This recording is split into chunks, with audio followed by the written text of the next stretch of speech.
Assalamualaikum warahmatullahi wabarakatuh. Ini adalah video pertama untuk materi pada mata kuliah pengantar dasar matematika. Nah, kita awali belajar pengantar dasar matematika dengan materi logika. Nah, sebelum masuk ke logika, kita belajar dulu apa sih itu pernyataan atau proposisi. Setiap kumpulan kata yang berarti yang disusun menurut aturan tata bahasa tertentu kita namakan sebagai suatu kalimat. Nah, kalimat ini kan ada banyak jenisnya, misalkan ada kalimat tanya, ada kalimat perintah, dan lain-lain. Nah, yang kita bahas nanti dalam materi logika matematika itu hanya kalimat-kalimat yang menerangkan atau indicative sentences atau declarative sentences. Jenisnya hanya itu saja. Contoh kalimat yang menerangkan itu yang pertama, Jakarta, ibu kota negara Republik Indonesia. 2, 7 adalah bilangan prima. 12 kurang dari 8. Ketiga contoh ini adalah kalimat yang menerangkan. Nah, kalimat-kalimat seperti ini yang akan kita bahas dalam logika matematika. Kalau contoh kalimat yang tidak akan kita bahas yang seperti apa? Berarti kalimat-kalimat yang tidak bersifat menerangkan. Misalkan, apakah Siti berada di rumahmu? Ini adalah kalimat tanya. Nah, itu tidak akan kita bahas. Alangkah indahnya lukisan ini. Berarti itu adalah kalimat ungkapannya. Tutuplah pintu itu. Berarti adalah kalimat perintah. Mudah-mudahan tidak ada aral melintang. Berarti itu adalah kalimat harapan. Nah, keempat contoh ini tidak akan kita bahas dalam logika matematika karena dia bukan kalimat yang menerangkan. Nah, selanjutnya dari suatu kalimat itu kita bisa menilai apakah kalimat itu benar atau salah. Misalkan kita lihat di contoh 1, 2, dan 3. Kalimat nomor 1 ini Jakarta, ibu kota negara Republik Indonesia. Berarti kalimat ini bisa kita nilai adalah suatu kalimat yang benar. 7 adalah bilangan prima, itu juga kalimat yang benar. Berbeda dengan nomor 3, 12 kurang dari 8. Kalimat ini bernilai salah. Nah, kalimat yang menerangkan ini bisa kita nilai menjadi benar atau salah. Sedangkan kalau kalimat yang tidak menerangkan, kita tidak bisa menilai apakah kalimat ini benar atau salah. Nah, yang dimaksud benar atau salah itu yang bagaimana? Yaitu yang sesuai dengan keadaan yang sesungguhnya atau benar dalam arti matematika. Nah, dari sini bisa kita katakan bahwa kalimat yang mempunyai nilai kebenaran yaitu bernilai benar atau bernilai salah, tetapi dia tidak bisa bernilai keduanya, itu kita namakan sebagai suatu pernyataan. Nah, ada beberapa pendapat terkait pernyataan atau statement dan proposisi atau proposition. Nah, ada penulis yang menganggap bahwa pernyataan dan proposisi itu adalah sesuatu yang sama, sehingga bisa digunakan secara berganti-gantian. Dalam buku itu menggunakan pernyataan dan proposisi secara bersamaan. Ada penulis yang demikian.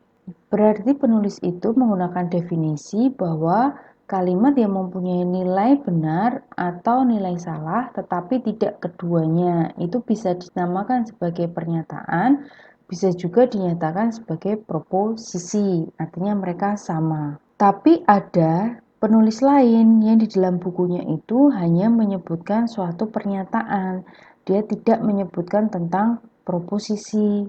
Nah, yang menarik adalah ada penulis lain juga yang menganggap bahwa pernyataan dan proposisi itu adalah sesuatu yang berbeda. Apa sih bedanya? Nah, misalkan di sini ada 4 contoh.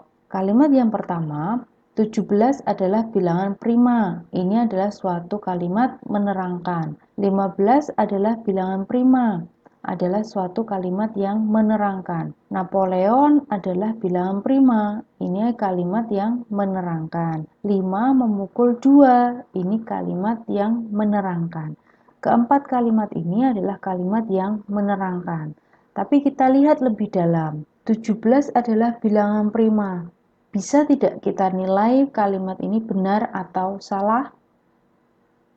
Bisa ya. Kalimat nomor 8 itu bisa kita nilai kalimat yang bernilai benar. Kemudian nomor 9, 15 adalah bilangan prima. Kita bisa menilai bahwa kalimat ini adalah kalimat yang salah. Kemudian nomor 10, Napoleon adalah bilangan prima. Bisa tidak kita menilai kalimat ini benar atau salah? Atau nomor 11, 5 memukul 2. Bisa tidak kita nilai kalimatnya ini benar atau salah? Ternyata kalimat nomor 10 dan 11 ini tidak bisa kita nilai apakah dia benar atau salah karena dia tidak memiliki makna. Maksudnya apa? Napoleon itu kan nama orang. Dia kan bukan bilangan prima. Tidak ada hubungannya gitu ya. 5 memukul 2 artinya apa? Benar atau salahnya bagaimana? Kan kita tidak bisa menilai. Nah, maka dari sini kemudian kita bisa kelompokkan bahwa keempat contoh ini itu sama-sama adalah suatu kalimat dan semuanya adalah suatu pernyataan. Artinya dia adalah kalimat yang menerangkan. Tetapi kalimat 8 dan 9 itu memiliki makna, jadi kita bisa menilai benar atau salahnya.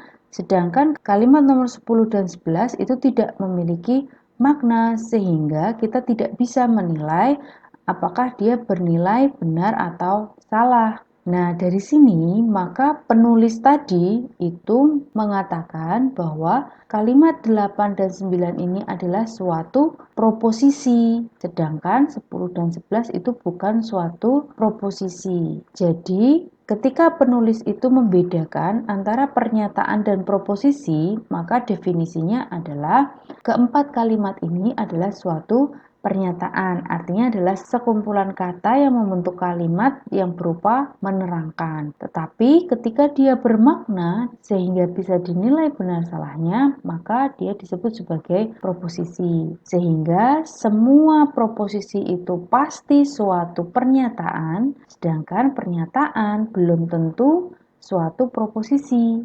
Karena contohnya 10 dan 11 ini dia suatu pernyataan tapi dia bukan suatu proposisi karena dia tidak memiliki makna. Nah, dari 3 perbedaan pendapat tersebut, kita ikut yang mana? Kita mengikuti pendapat yang pertama, bahwa pernyataan itu adalah suatu proposisi. Jadi, suatu kalimat itu ada dua, suatu pernyataan dan bukan pernyataan. Artinya yang bukan pernyataan itu misalkan kalimat perintah, kalimat tanya, kalimat ungkapan, dan segala macamnya.